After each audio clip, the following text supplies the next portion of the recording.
Desculpa os problemas técnicos que realmente a gente teve hoje. A gente costuma enviar o link sempre, né? Já a hora que você faz a inscrição. Hoje a gente não conseguiu ativar esse mecanismo no horário correto. Mas, enfim, estamos todos aqui. Quem puder, divulga o link, né? Para entrar aqui nesse bate-papo. E realmente falar obrigada de estar aqui para todo mundo. Boa noite para todo mundo. Esse é um espaço bem livre, então quem quiser falar, tá? Eu acho que só para uma questão de organização, só levantar a mão aqui no chat do Zoom, mas realmente fique livre para poder falar. Super para a gente bater um papo mesmo. Nós somos o time de São Paulo, né, do Thoughts for Food. Atualmente a gente está mais se tratando como time Brasil mesmo, né? A gente meio que unificou toda a atuação. Mas o Bate-Prato é uma iniciativa dos embaixadores que moram em São Paulo, que estão em São Paulo e que atuam na cidade. Tem muita agricultura em São Paulo, né? Tem esse amor aí em SP. Então, eu sou a Mariana, a Bia também está aqui com o login do Thoughts for Food, que falou aí agora pra gente. Também tem o Gustavo e a Nathalie no time de São Paulo. Então, quem quiser depois, enfim, chamar a gente para bater um papo, para conversar, enfim, fica à vontade, tá? Nós somos o Thoughts for Food, né? Que é uma organização que se dedica a responder uma pergunta básica para nós. Como alimentar mais de 9 milhões de pessoas em 2050? Essa é a nossa missão. Conseguir responder essa pergunta é a nossa missão. E a gente faz isso, né, alcançar esse propósito que a gente tem através do engajamento de jovens, empoderar esses jovens, essas novas lideranças, e também conectar as pessoas que têm soluções e as que precisam de soluções, as que querem ser solução para a gente conseguir alimentar 9 bilhões de pessoas e fazer com que os sistemas alimentares sejam cada vez mais saudáveis. Então, para definir, assim, né, o Thoughts for Food é um movimento global de incentivo e engajamento dessa nova geração de líderes que vai, com certeza, transformar o cenário da produção de alimentos. Então, a gente pode atuar e a gente tá junto, né, de pessoas que atuam em todos os elos da cadeia, tá? Desde a produção, tipo, super boots on the ground, tipo, produtor mesmo, junto conosco, na nossa comunidade, até a pessoa que, por exemplo, cuida dos resíduos da produção dos alimentos. Então, vocês vão perceber sempre essa abrangência do Thoughts for Food em tudo que a gente tenta promover. Todo mundo é super bem-vindo. Atualmente, né, a organização tem um alcance muito grande. Quando a gente fala que é uma comunidade global, é mesmo uma comunidade global. Nós já somos mais de 15 mil inovadores. São mais de 300 cidades que têm embaixadores morando, então tem cidades que têm mais do que um embaixador, né? Estamos em 175 países, né? Com presença em 175 países. Então, com certeza, o Thoughts for Food é uma organização global. Para quem não sabe, né, além do nosso dia a dia cotidiano, a gente tem aberto a primeira incubadora, a primeira aceleradora de negócios digital, que é chamado Digital Labs. Então, quem quiser fazer o login, é só procurar no site do Thoughts for Food, Digital Labs, e fazer lá o login. Quem que pode entrar? Todo mundo que tiver uma ideia, tá? Com ou sem um time para executar essa ideia. E a partir da sua entrada no Digital Labs, você participa de um processo de crescimento, muito crescimento pessoal, inclusive, para que a sua ideia saia do papel e você consiga realmente inovar e transformar os sistemas alimentares. No Digital Labs, que a gente teve um ciclo de execução desse projeto no ano passado, foram 5.200 inscrições. Né? Então, quer dizer, nós já somos mais de 5.200 inovadores, né, junto com os embaixadores, o core team, etc. E aí, a partir dessas iniciativas, o Thoughts for Food já gerou mais de 2.000 novas ideias que, né, buscam transformar os sistemas alimentares. Para você saber mais, né, sobre a nossa comunidade, inclusive para fazer parte da nossa comunidade, acho que duas coisas muito interessantes são seguir o nosso perfil no Instagram, então Thoughts for Food Brasil, segue lá. A gente sempre tem lives acontecendo, o bate-prato vai para lá depois, a gente avisa, né, qualquer recado que a comunidade tenha para dar, a gente coloca lá. Então, é um super canal para todo mundo ficar ligado no que está acontecendo com o Tots for Food. E também para se comunicar com a gente, né? Manda uma mensagem para a gente, enfim, responde e tal.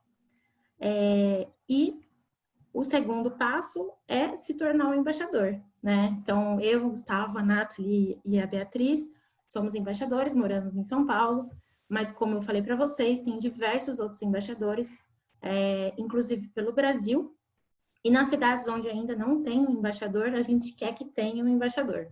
Então, fiquem super à vontade, por favor, aliás, se inscrevam, sejam um ativista local, né? Vamos lutar pela transformação que a gente quer no sistema alimentar. Se a gente quer transformar os sistemas alimentares mais sustentáveis, é muito importante que a gente faça parte dessa transformação, né? Seja essa mudança, quem tem esse propósito na sua atuação não precisa atuar necessariamente com isso, não precisa ser agrônomo, não precisa nenhum tipo de familiaridade prévia, tá? É só realmente estar disposto a participar do processo seletivo, que a gente está pensando com bastante carinho e que muito provavelmente quem participar vai se sentir crescendo e que vai ser uma coisa que ajude aí no processo de crescimento pessoal e profissional de todo mundo que participar. Então, se você quiser, tem até o dia 1º de agosto para se inscrever, né, do processo seletivo. Todo mundo está super convidado e espalhem a notícia aí para todo mundo. É isso daí. Ricieri, por favor. Bom, só falando, né, um pouquinho do formato, então, desculpa falar para você falar depois, né, não falar mais. Então, só para falar o formato, o Ricieri vai fazer uma apresentação, é só para a gente contextualizar. A ideia é que todo mundo tenha o mesmo conhecimento para poder depois dialogar, realmente construir essa visão em grupo. A ideia não é só uma pessoa falar. Então, ele vai ter esse tempo onde ele apresenta conceitos, coisas mais básicas, ele vai apresentar bastante também da empresa, da EcoCircuito, tá? E daí depois a gente bate um papo. Então, quem tiver dúvidas, vai colocando no chat sobre alguma coisa que acabou de ver, ou então sobre temas que quer aprofundar, e aí a gente termina, eu passo essas perguntas para ele, e depois a gente pode até trocar uma ideia mesmo, tá? Abre sua câmera, abre seu microfone e fica à vontade para conversar, tá bom? Agora sim, sério. Okay. Boa noite, pessoal. É um prazer estar aqui reunido com todos vocês aqui para a gente bater um papo. Bom, eu vou começar falando, né, seguindo algum roteirinho que eu preparei aqui, e depois eu entro especificamente na apresentação institucional da EcoCircuito e também o que nos move, o que nos motiva a trabalhar, certo? Eu acredito que tenha um delay aí na transmissão de dados, mas a conexão por aqui está boa, eu acredito que vai dar para a gente seguir adiante aí na agenda, e também eu vou me policiar no tempo para não falar além, e aí vocês podem me interromper se eu estourei o tempo também, tá bom, gente? É isso aí. Bom, falando sobre alimento, é um assunto, dependendo do ponto de vista, é um assunto mais espinhoso, ou é um assunto mais complexo, ou é um assunto mais leve, mais tranquilo. Então, vamos tentar olhar algumas faces, né, desse tema que nunca se produziu tanto alimento no mundo e ao mesmo tempo existem pessoas que ainda estão passando dificuldade e a gente conviver com mortalidades por fome realmente é um assunto bastante triste, né? Bom, como o que a gente vai conversar tem a ver com a questão de circularidade, né, economia circular, ou seja, hoje o processo produtivo atual, que já vem de anos, é um processo que extrai recursos naturais, transforma esses recursos naturais em produtos, a gente consome esses produtos e depois o produto é descartado. E ele tem algum fim, né? Então, a economia circular, ela vem de um princípio de você circular, né, essa perda de processo, né? Ou seja, eu vou dar um exemplo de latinha, né? Então, a latinha é extraída o minério, bauxita, transformada, a gente consome em segundos, a gente descarta. Então, a gente sabe que hoje esse material ele entra numa economia, ele circula, ele volta, né, para um processo produtivo. Tá?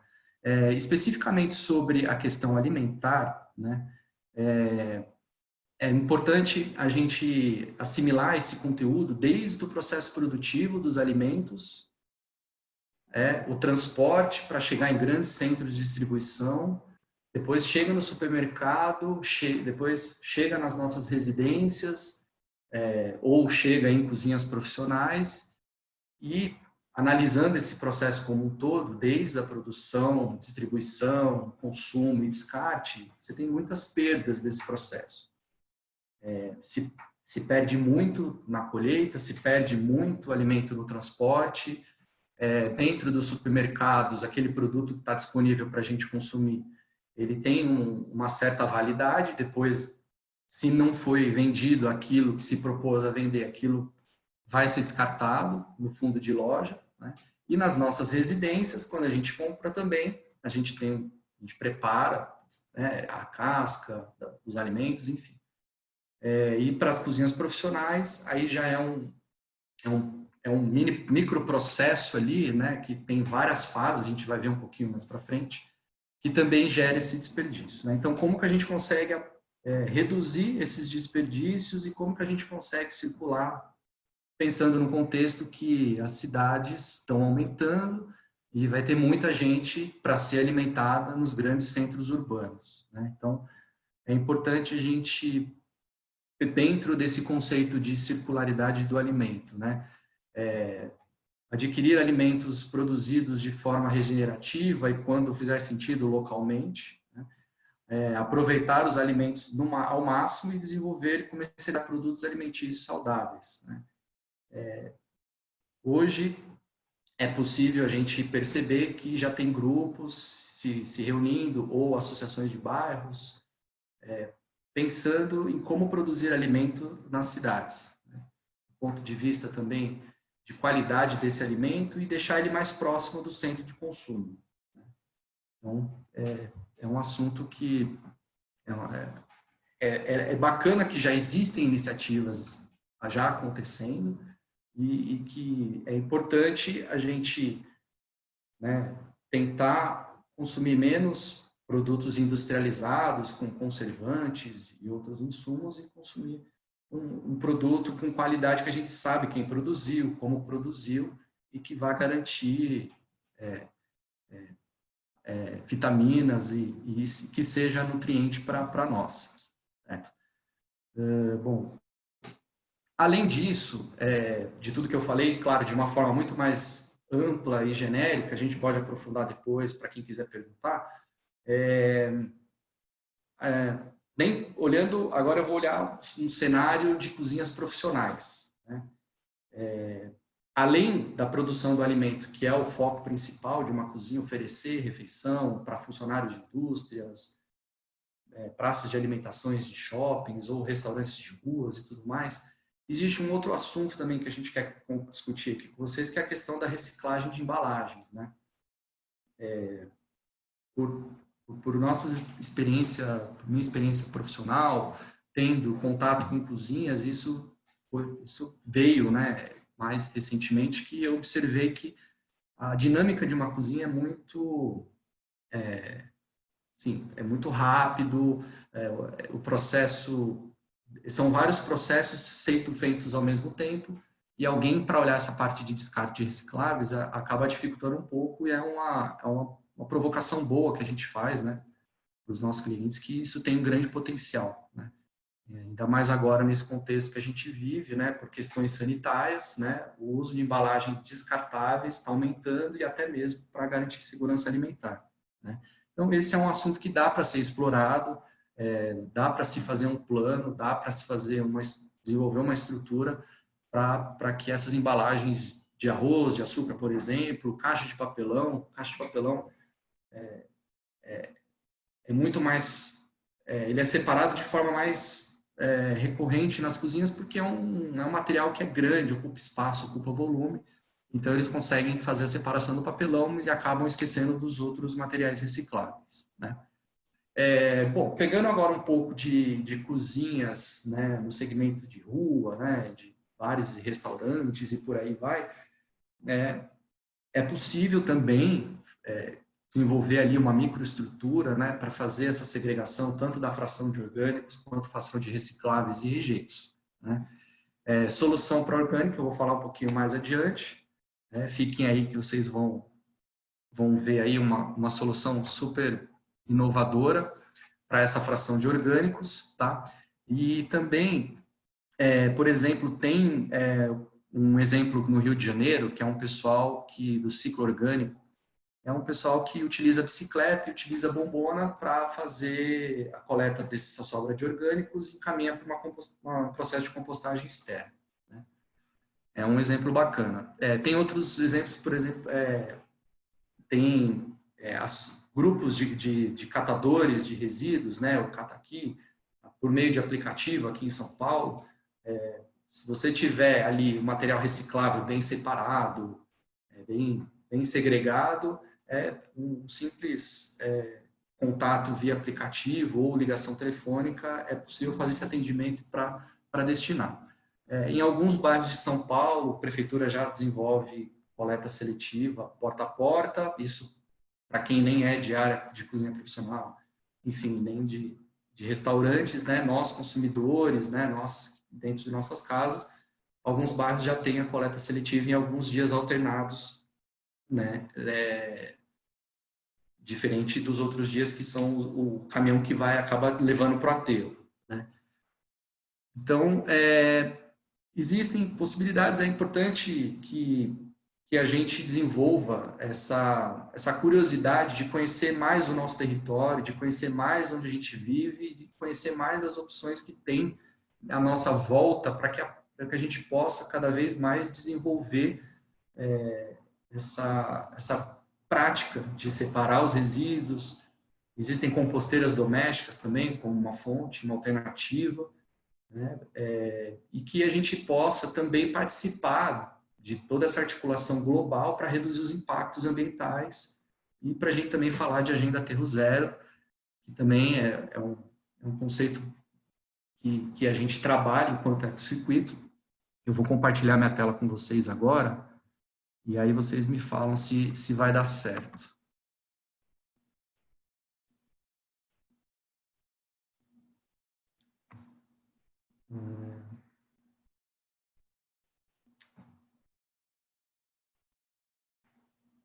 Bom, eu não estou achando o link para compartilhar a tela aqui. É só você colocar, eu acho que quando você estiver vendo a grade toda, tem share screen. Você consegue ver? Aqui, perdão. Isso.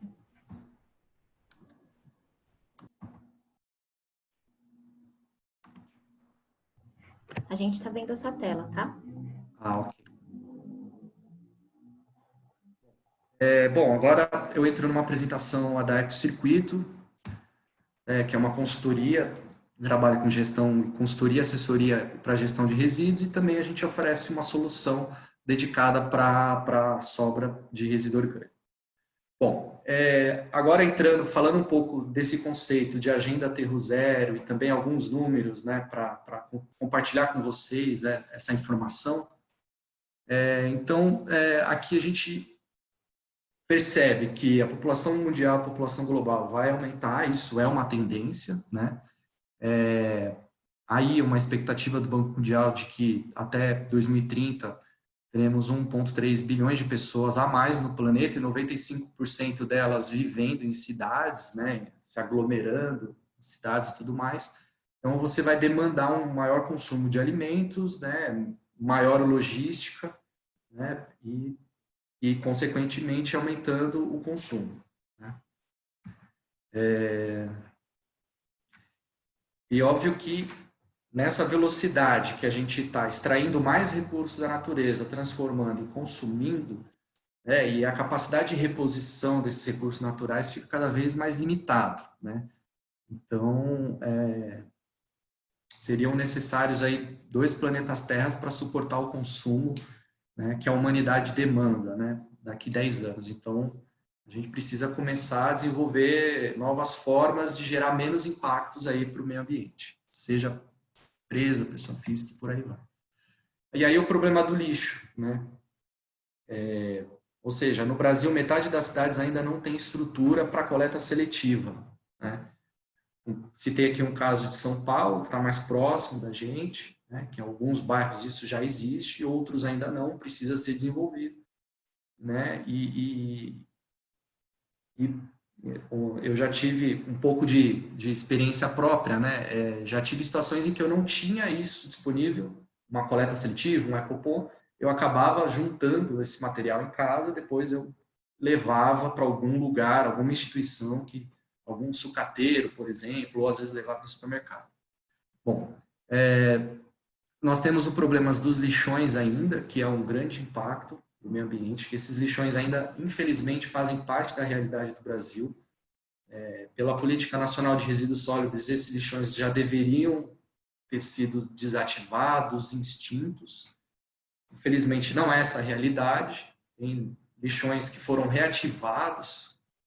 Enfim, é um problema de saúde pública, né, de poder público, vários setores, né, em articulação para dar uma solução eficaz para a questão da produção de lixo que tem hoje nas grandes cidades. Tá? Desafios que a gente tem com relação a engajamento, né? Então, a gente tem dados aqui que 66% sabem pouco ou sabem nada sobre coleta seletiva, né? 28% desconhecem, por exemplo, as cores das lixeiras, né? Apenas 48% da população não possui coleta de esgoto, então, ou seja, a gente tem aí um problema sanitário também que envolve. Ou seja, 7 em cada 10 consumidores não comprariam produtos ou serviços de empresas que não cuidam do seu lixo, né? E aí é o nosso papel, como consumidor, saber quais produtos estamos consumindo, da onde vêm, como são feitos, como são produzidos e, além disso, olhar para dentro da empresa e fazer uma avaliação das práticas que essa empresa tem, né, com relação a mitigar e diminuir os seus impactos, né, no meio ambiente. E aí a transformação. Isso eu acho que é o pensamento que a gente tem que ter a partir de agora e também a partir de ontem, né? Essa transformação, sair de uma economia circular e pensar numa economia circular e regenerativa, né? Para a gente, ou seja, dar vazão para os impactos que a gente está causando atualmente no meio ambiente, extrair menos recurso natural possível, né? Eu acho que é importante também aqui, dentro desse tema da circularidade, também um outro tema, que seria a avaliação do ciclo de vida de produtos, né? Acho que são dois temas que podem muito bem se conversar. Claro que a análise do ciclo de vida traz uma metodologia muito mais técnica, né? Traz uma metodologia muito mais complexa, precisa que fazem parte dessa nova economia e desse novo pensar de produção. Tudo bem? Bom, aqui são algumas notícias, né, que a gente traz aqui, né? Ou seja, nesse panorama que a gente está vivendo agora, nesse novo cenário, né, de transformação. E assim espero que as transformações sejam positivas para todos os segmentos da sociedade, né? O próprio setor empresarial está percebendo que precisa aprender com toda essa crise que não dá mais para continuar produzindo da mesma forma, não dá, ou seja, mudanças precisam acontecer. Com esse panorama que a gente está vivendo atualmente, é incrível que pareça, teve redução dos gases de efeito estufa, a poluição nas cidades houve uma diminuição, né? Alguns rios até tiveram, isso é o que a gente acompanhou, enfim, né? Uma água mais translúcida, enfim.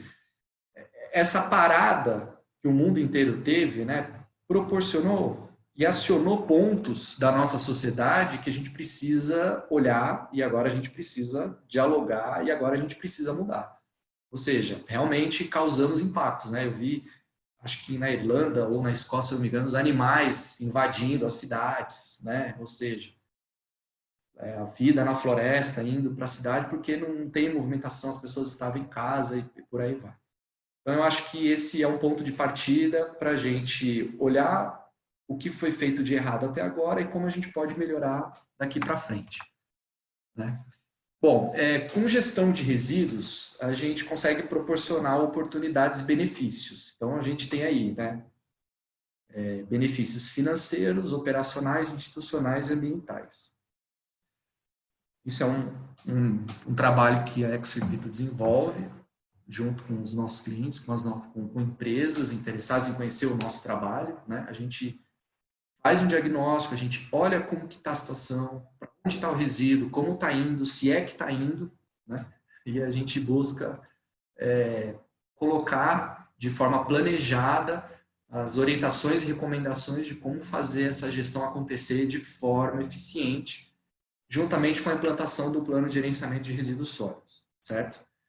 Então, a gente aborda a questão institucional, né, levando esse conceito de agenda aterro zero, aumento de rentabilizar resíduos recicláveis, por exemplo, incentivar as cooperativas de catadores, sempre possível, fazer a compostagem, seja dando um destino adequado para a fração de resíduo orgânico, seja um biodigestor, seja a compostagem, redução de gases de efeito estufa e tudo mais, né? Aqui um pouco também falando da nossa assessoria, gestão de resíduos, né? A gente faz um diagnóstico, planejamento, gestão, controle, implantação, eu já falei um pouco, né? Porque a gente precisa medir, né? E é interessante quando a gente começa a medir o nosso impacto, quando a gente olha para esses números, geralmente assusta e também estimula a tomada de decisão para executar, né, as recomendações necessárias com legislação, PGRS, com a consultoria, e esse monitoramento, essa implantação é extremamente importante, né? Bom, resíduos orgânicos agora, aprofundando mais especificamente sobre esse tema, tá? 40 milhões de toneladas de resíduos orgânicos por ano, ou seja, é a metade de todos os resíduos que a gente gera no país, né? É um número muito assustador, é um número muito grande, é difícil a gente enxergar, visualizar, materializar isso. A gente consegue, dentro do nosso ambiente que a gente convive, dentro do nosso trabalho, da nossa casa, aí sim a gente consegue ter uma dimensão de quanto que a gente está gerando e quanto que a gente está contribuindo aí para esse número aumentar, né? Então, hoje tem sim técnicas, hoje sim existe uma forma de lidar com a questão do orgânico, pensando que não gerar o resíduo orgânico é o ponto principal. Eu acho que isso é fundamental, né? E isso também está celebrado na Política Nacional de Resíduos Sólidos, né? Princípio, não gerar resíduo. Então, hoje, como eu falei, já tem técnicas, né, para a gente poder dar vazão, para aquela sobra, ou seja, para o fim de tudo. Ou seja, eu já planejei, eu já fiz tudo para reduzir, né, o meu desperdício de alimento, mas mesmo assim ainda tem uma fração que eu preciso dar um fim, preciso dar um destino. Tá? Então, para cozinhas profissionais hoje, né, olhando uma operação de uma cozinha, né, a gente tem fases de produção, que seria o pré-preparo, o preparo dos alimentos, né, a distribuição, você tem uma sobra limpa e um resto de ingesta. Tá? Então, resumindo, assim, simplificando. Então, os profissionais de cozinha fazem um pré-preparo de alimentos, depois fazem a cocção mesmo, pré-preparo, por exemplo, de uma salada, né, cocção de um arroz, de um feijão, tudo mais. Esse alimento ele vai passar por um processo de distribuição, seja em um hotel, seja no hospital, seja numa cozinha profissional dentro de uma indústria, né? Esse alimento vai ser disponibilizado dentro de uma rampa, né, é um termo muito utilizado, né? E aí, no fim do turno, a hora que finaliza todo esse processo de refeição, você tem uma sobra limpa, né? Esse alimento ele não tem mais como ser consumido, então ele precisa ser descartado, né? E aí você tem o resto ingesta, que é aquilo que sobra no prato ali da pessoa, a pessoa acabou colocando comida a mais no prato, não deu conta de consumir, e aí sobra ali, e aí é o que eles chamam de resto ingesta, né? Então, segundo a ONU, né, Instituto Acatu, né, o volume seria suficiente para alimentar 25 milhões de pessoas, né? Ou seja, se a gente pensar essa quantidade que está sendo desperdiçada, né? Então, como que a gente vai equilibrar isso? Se produz muito, se desperdiça muito e ainda tem esse problema de falta de alimentação para algumas pessoas do mundo que passam por essa dificuldade. Então, é um assunto que tem muita oportunidade para ser discutido, para ser conversado e para buscar soluções alternativas para a gente melhorar esses processos, né? Então, fatores críticos para uma operação mais eficiente e sustentável, né? Então, conectividade hoje, cada vez mais, a inteligência das coisas, né? A internet das coisas, com esse avanço tecnológico que a gente está vivendo, né? Então, se pensa muito em robotizar as coisas, monitorar as coisas de forma remota, ou seja, isso é uma tendência, isso vai chegar e basta a gente saber usar bem, né, e usar isso para que gere bons resultados e bons indicadores. Né? Estrutura compacta, processos automatizados e viabilidade financeira. Certo? Isso aqui está vinculado, de certa forma, à nossa tecnologia que eu vou entrar agora, eu vou falar para vocês, vou apresentar para vocês. O biodigestor é uma solução que a EcoCircuito oferece para tratamento de resíduos orgânicos. Tudo bem? Então, esse é um equipamento que tem internet, a gente faz um monitoramento remoto desse equipamento, em tempo real, ele gera relatórios, gera indicadores, através do celular você monitora, através do computador você monitora. Então, ele transforma toda a sobra de alimento em efluente. É um processo 100% natural, né? É uma tecnologia que foi desenvolvida no Vale do Silício.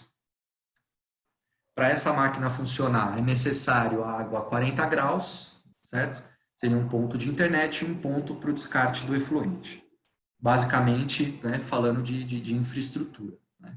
E também a gente faz uma ativação de micro-organismos anualmente, que é esse componente vital para o processo para fazer toda a parte de gestão dos alimentos. Né? Aqui um pouco também, alguns exemplos, né, de forma de como a gente monitora isso. E, curiosamente, essa é uma ferramenta que mostra, pensando numa cozinha profissional, né, ele mostra para uma cozinha o quanto que está sendo descartado. É curioso que alguns profissionais de cozinha ficam extremamente assustados quando eles avaliam, por exemplo, um mês, perdão, né, um mês utilizando, bom, deixa eu visualizar como que foi o desempenho do biodigestor, como ele performou, e aí, ou seja, ele gera essa oportunidade, né, de uma operação de uma cozinha, né, olhar para dentro dessa operação e rever vários outros processos, né, para ter mais eficiência e ter mais produtividade. Tá?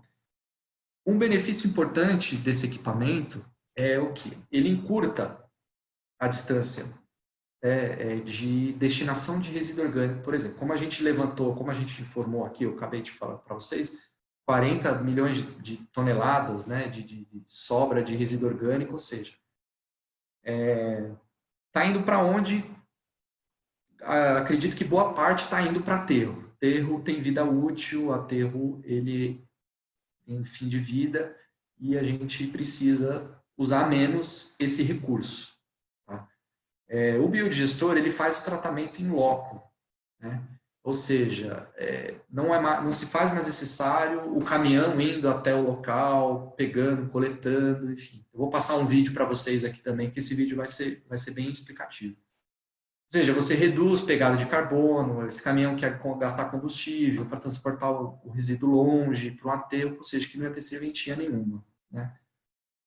Amarrando esse conceito do biodigestor com o que a gente falou sobre a economia circular, com a saída desse efluente, ele pode ser encaminhado por um processo de tratamento e voltar a ser reutilizado. A gente tem aqui em São Paulo um dos nossos clientes que tem sistema de água de reuso, certo? Então, esse efluente, esse resultado do processo de gestão do biodigestor, ele é incorporado no sistema de tratamento, né? E aí essa água volta a ser reutilizada em banheiros sanitários, às vezes para lavar piso e tudo mais. Então, é um processo eficiente, ele promove esse tipo de alternativa, né? E também contribui aí para o desenvolvimento de uma agenda aterro zero. Tá? Né? Então, esse equipamento hoje ele já está presente em mais de 20 países. Né? A Ecocircuito tem essa parceria, ou seja, nós que representamos esse equipamento hoje aqui. Né? Então, ele traz todos esses benefícios aí que eu comentei. Tá? Que são alguns dos nossos clientes.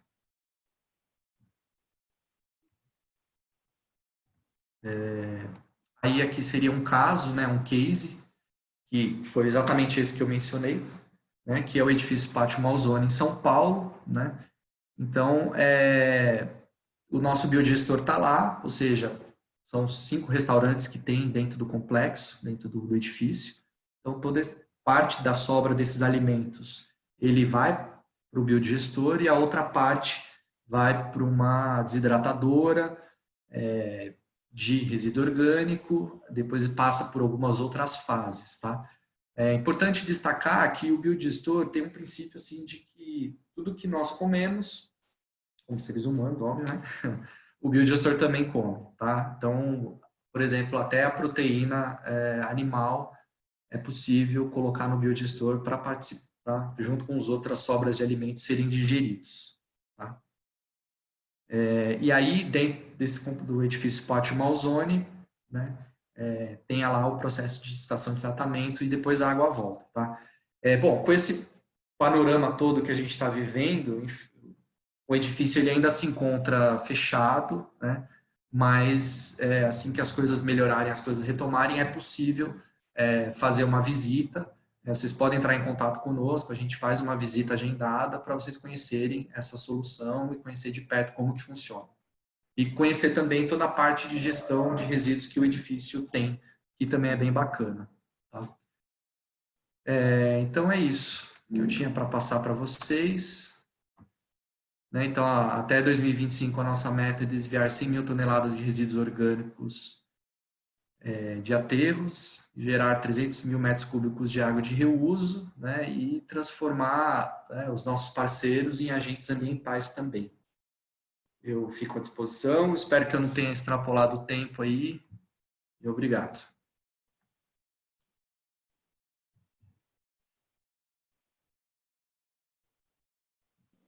O microfone está mudo.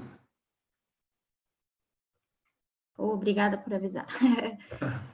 Tem uma pergunta aqui que eu já vi no chat. Queria estimular todo mundo, quem quiser perguntar, saber mais alguma coisa ou algo mais específico, fica à vontade. Eu vi também que o Mike estava aqui. Mike, se você quiser falar, não sei se você ainda está aqui, enfim, fica aí o convite também. É um super especialista em sistemas circulares. Eu sei que o Eduardo também está aqui, se quiser falar também, fica à vontade. Mariana, eu vou pedir licença, que eu esqueci de passar o vídeo para vocês, agora que eu vi aqui. Tá? Vai lá, Pode manda ver. Pode, segurar pode. falha técnica. A gente segura um pouco a pergunta, eu vou passar o vídeo e a gente retoma, desculpa. Beleza, vai lá.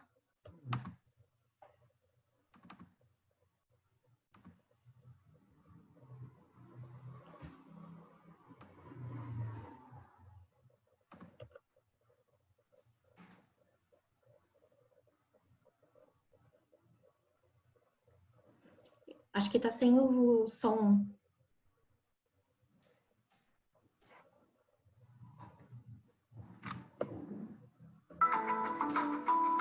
Agora deu certo.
Aí, muito legal.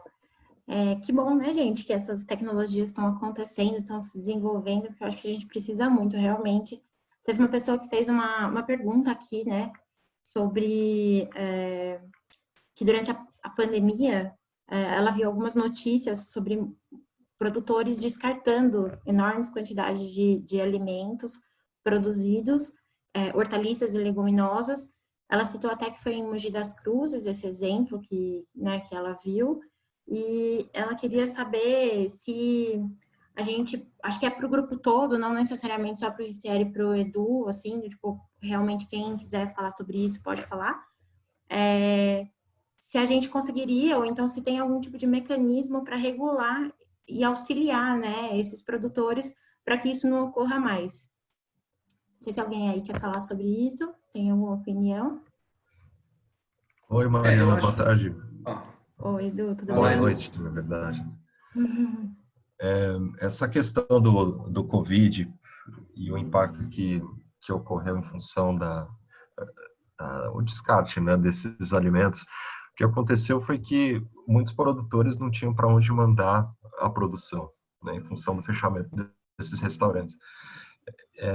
Praticamente é um sistema de produção e delivery just in time. Como, de repente, tudo fechou, o destino para esses alimentos já não tinham certeza, né? Então, os agricultores, eles optaram por não fazer a colheita, porque o alimento em si ia ficar mais caro ainda.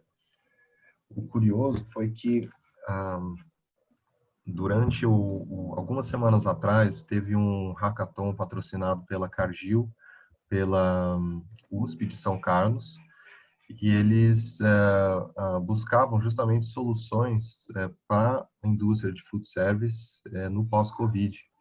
E uma dessas soluções, tem o canal deles do YouTube, eu vou procurar aqui, eu compartilho com vocês, foi muito bacana porque foi fantástica a capacidade desse pessoal se reunir para de fato ter soluções práticas, né? Que o Covid puxou o freio de mão no mundo inteiro, né? E no final das contas a consequência foi que, galera, a gente precisa se juntar para fazer as parcerias e criar soluções que a gente precisa. O vencedor desse hackathon foi uma empresa que chama Food Trends, está crescendo agora. Praticamente a solução deles foi desenvolver um sistema de inteligência artificial que eles conseguem, através da leitura dos cardápios do Uber Eats, do iFood, Rappi, mapear os ingredientes utilizados na produção desses restaurantes, definir por região e repassar essas informações para os operadores de food service, ou seja, as empresas que compram os alimentos em grande escala, para definir por região para onde que esse alimento vai. Isso para o produtor dá uma certeza que o caminhão dele, quando sai lá do sítio, ele já tem um destino certo.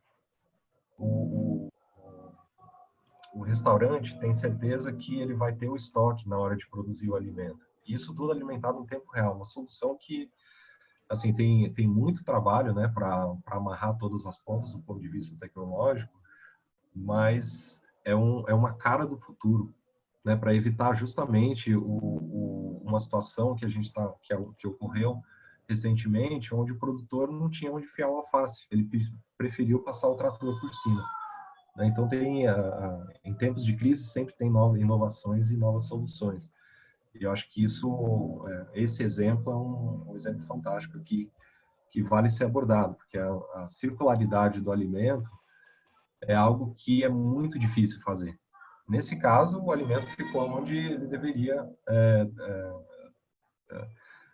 terminar, mas depois que alimentou alguém, né? Então, quando a gente fala aqui da circularidade do alimento em si, você vê que ele deve, de alguma maneira, retornar para o solo, né? E hoje, ele termina no aterro sanitário, se não no lixão.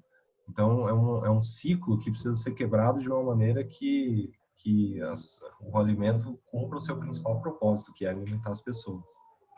Certeza. É isso que você falou, é super interessante, né? Esses momentos de crise realmente são oportunidades também. É lógico que é sempre muito triste, né? Ainda mais nessas dimensões que a gente está acompanhando agora. Não é algo que a gente quer, mas é bom que surgem coisas legais desses momentos. E aí, iniciativas que são bem bacanas, né? Essa coisa da inovação ser muito rápido quando a crise está acontecendo. Mas eu acho que também vale falar, né? Isso é uma quebra de cadeia. Não é só uma crise sanitária que pode ocasionar isso. Existem outros motivos também, né? E acho que vale também pontuar que praticamente a gente pode falar que com certeza os maiores impactados sempre são os pequenos, né? Que têm menos segurança na comercialização dos seus produtos, que não têm contratos que garantem o abastecimento ou então a compra, enfim, nessas relações contratuais muito precárias. E aí, então, vale muito a pena quem se sentiu desafiado aí, recomendo Digital Labs, entra no Digital Labs, acho que tem um bom nicho aí para a gente pensar soluções conjuntas. Quando vocês fizeram as inscrições, a gente abriu também para perguntas, daí eu tenho algumas, eu vou fazer, só lembrando que, enfim, a gente abre as perguntas, né, e abre esse bate-papo, mas não existe uma obrigatoriedade da pessoa que está fazendo, né, está abrindo esse espaço conosco, de saber todas as respostas e tal. E o que a gente quer mesmo é que vocês participem. Então, quem quiser falar, por favor, fica à vontade. Vou falar alguma coisa aqui. Eu acho que seria legal a gente falar se vocês têm... A gente viu que isso pode ser o produto de vocês, né? Uma solução para restaurantes. Então, isso parte da vontade de um empresário de querer colocar enfim, a solução de vocês na cozinha. Tem alguma dessas iniciativas que promovem ou o uso dessa tecnologia, ou então de outras que, né, promovem um aterro zero, ou então essas práticas, mas que são em municípios? Especificamente, veio uma pergunta para a gente sobre Osasco. Eu não sei se vocês têm alguma coisa. Eu sei que talvez São Paulo tenha, né? Tem um projeto de compostagem e tal. Vocês querem comentar um pouco?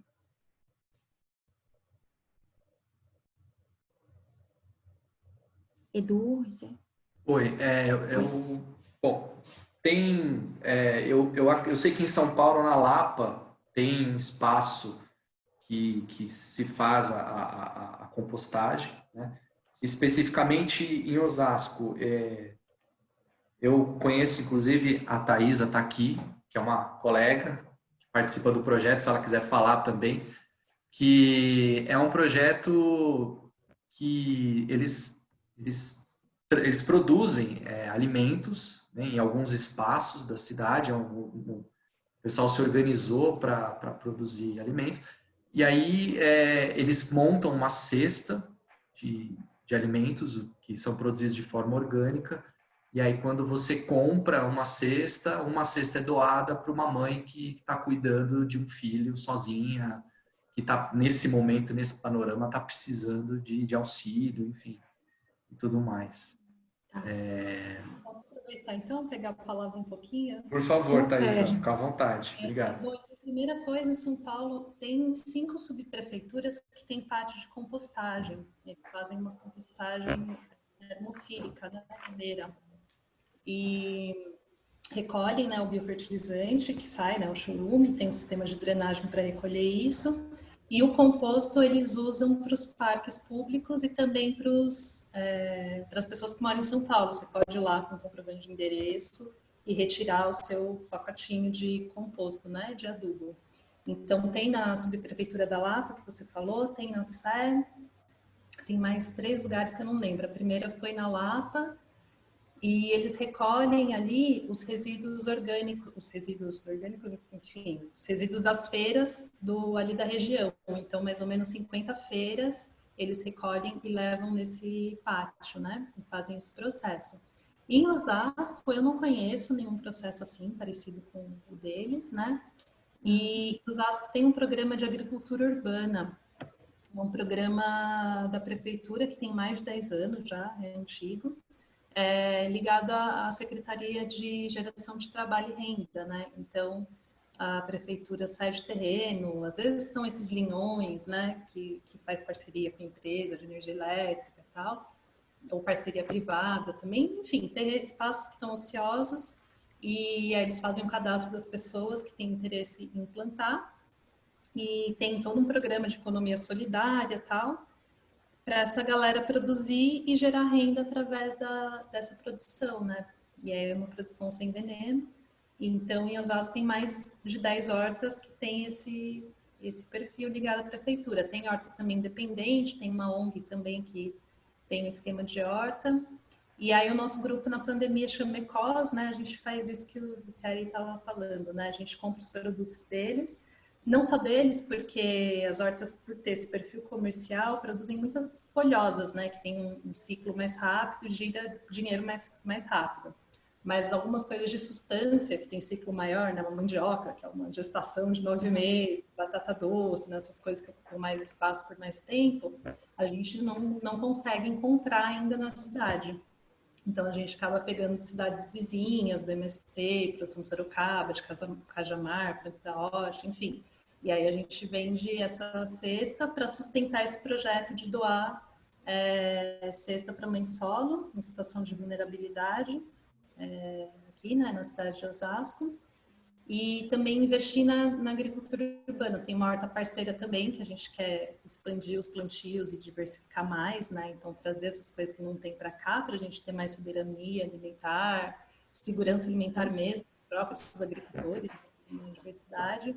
As punk também, que são as plantas alimentícias não convencionais, que você não acha no mercado, né? No mercado, geralmente, são 20 produtos ali que a gente acha que escolhe, mas tem mais de 3 mil plantas no Brasil que a gente pode comer.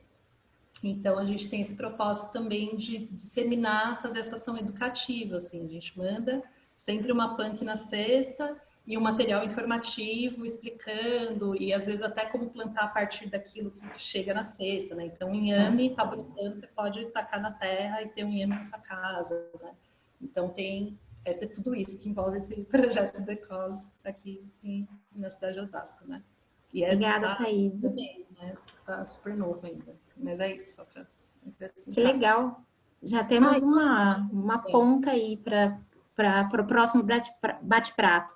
Só uma complementação, então, aqui no chat, ó, além de estar colocando, né, algumas perguntas, as pessoas estão colocando, depois eu acho que essas a gente pode ir passando, mas fica aí o convite, a gente também tem um grupo, né, da nossa comunidade de embaixadores, principalmente focado em São Paulo, quem está na região metropolitana e tal, estou colocando aqui no chat também.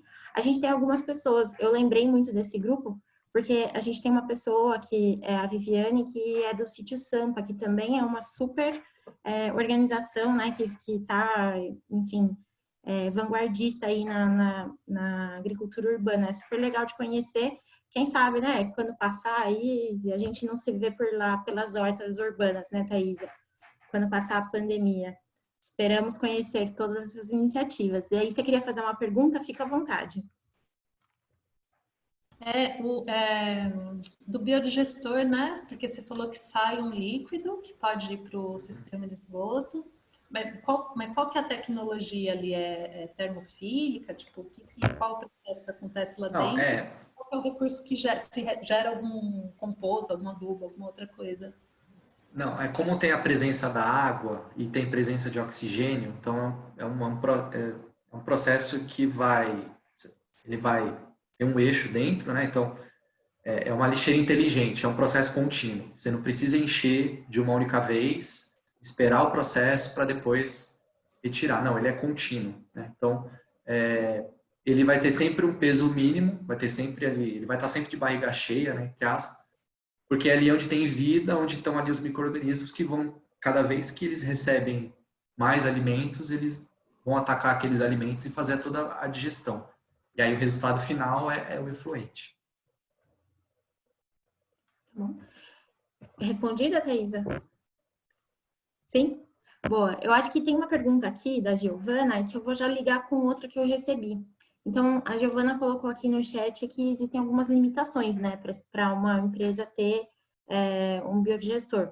Algumas limitações do tipo investimento. Então, qual é o custo de investimento? Se vocês trabalham também com o aluguel do equipamento, sabem disso. Vocês têm algum tipo de alternativa para indicar que o restaurante comece, né, para despertar essa iniciativa de lixo zero? Tem algum tipo de coisa que você, prática, enfim, que vocês podem recomendar?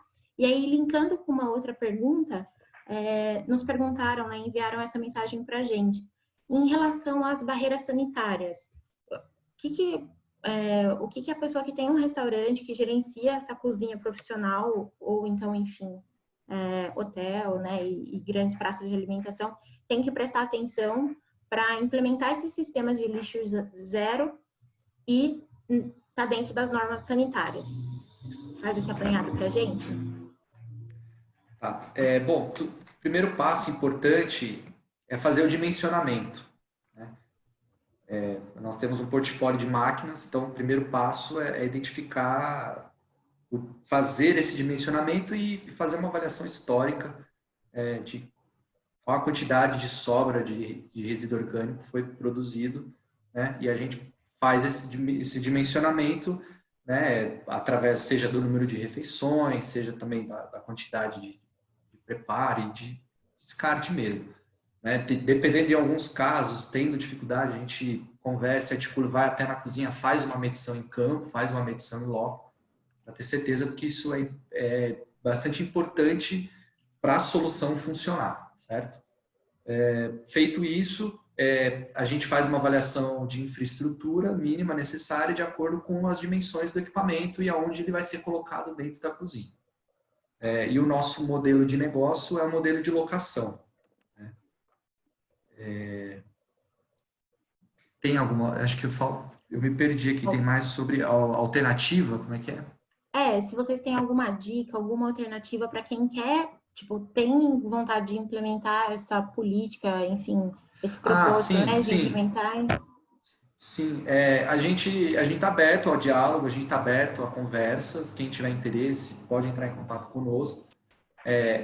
Cada caso é um caso, a gente faz uma avaliação mesmo, tanto de estrutura física, espaço, localização, perfil de negócio, que é extremamente importante, como o nosso modelo de negócio é um modelo de locação, né?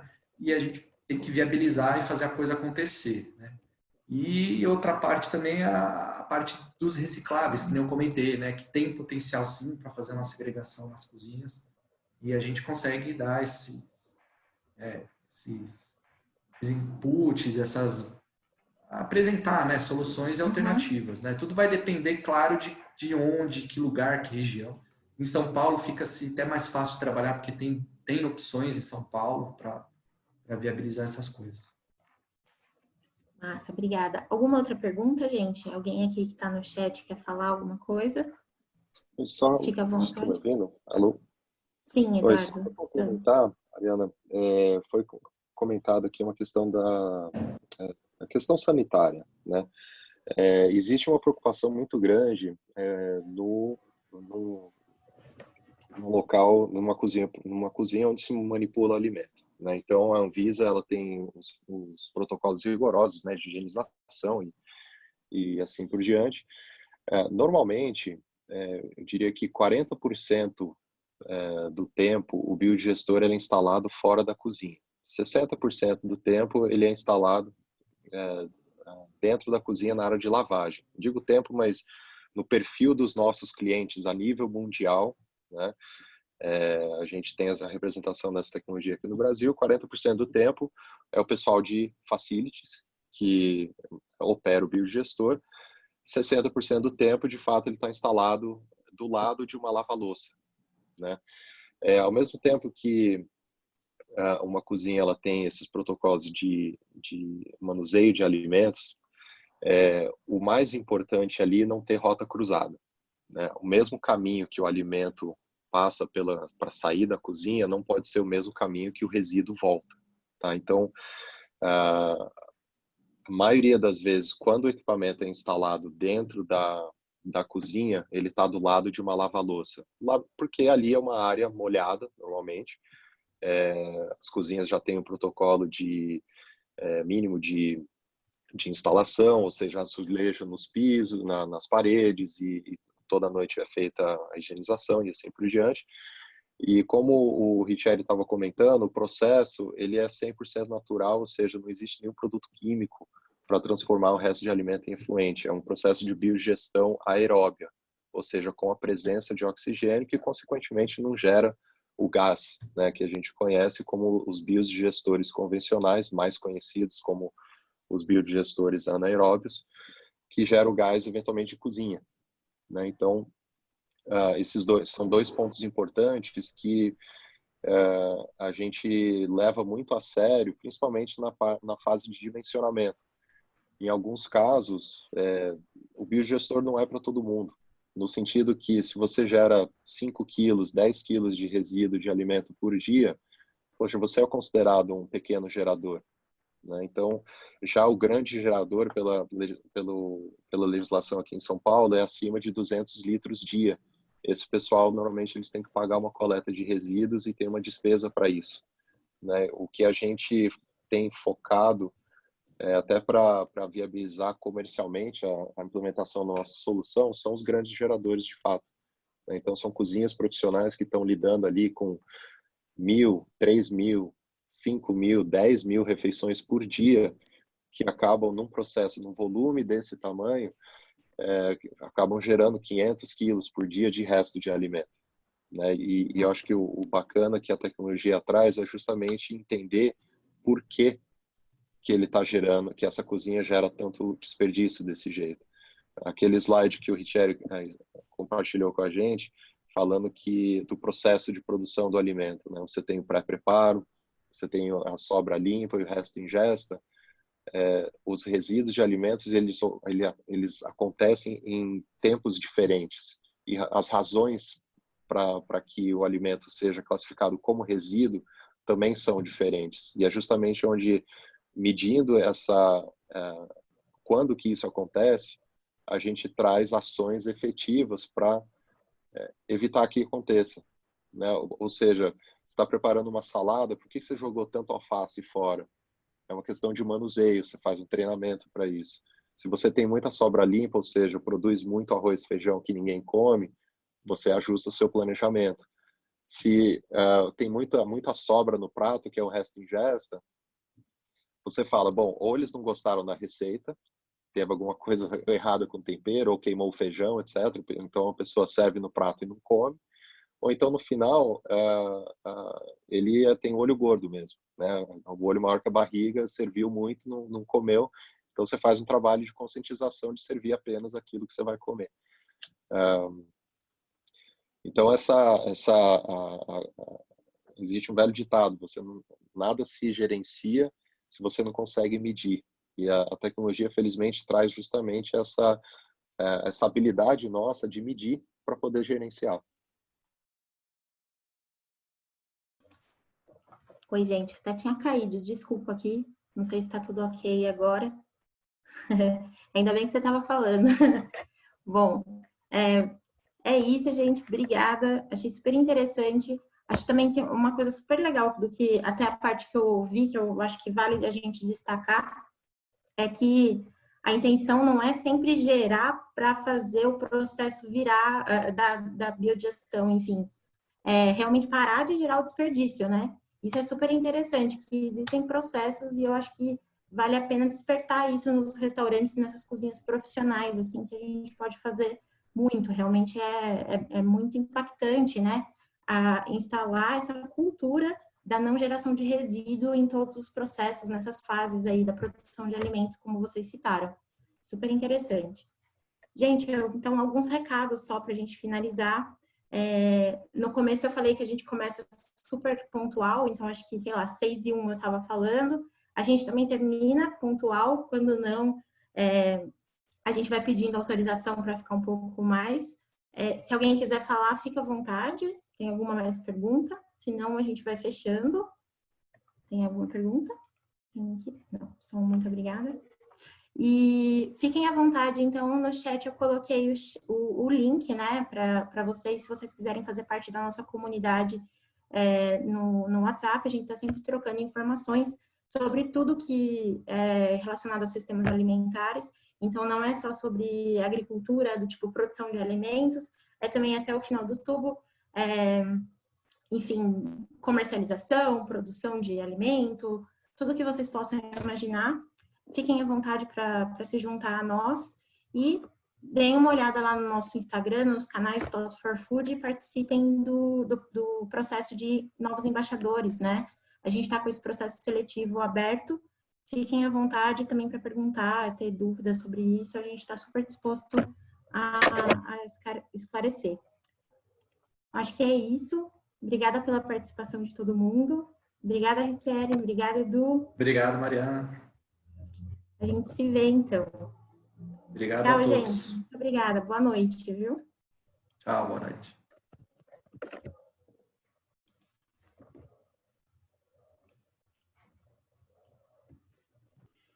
Oi. Acho que a Bia vai ficar aqui também. Oi, Mari. Oi, Bia. Tudo bem? Ah, tá me ouvindo? É que eu acho, é que o meu celular também tava caindo. Eu vou parar aqui a gravação. Tá, a gente conversa lá. Tchau. Tchau, Mari.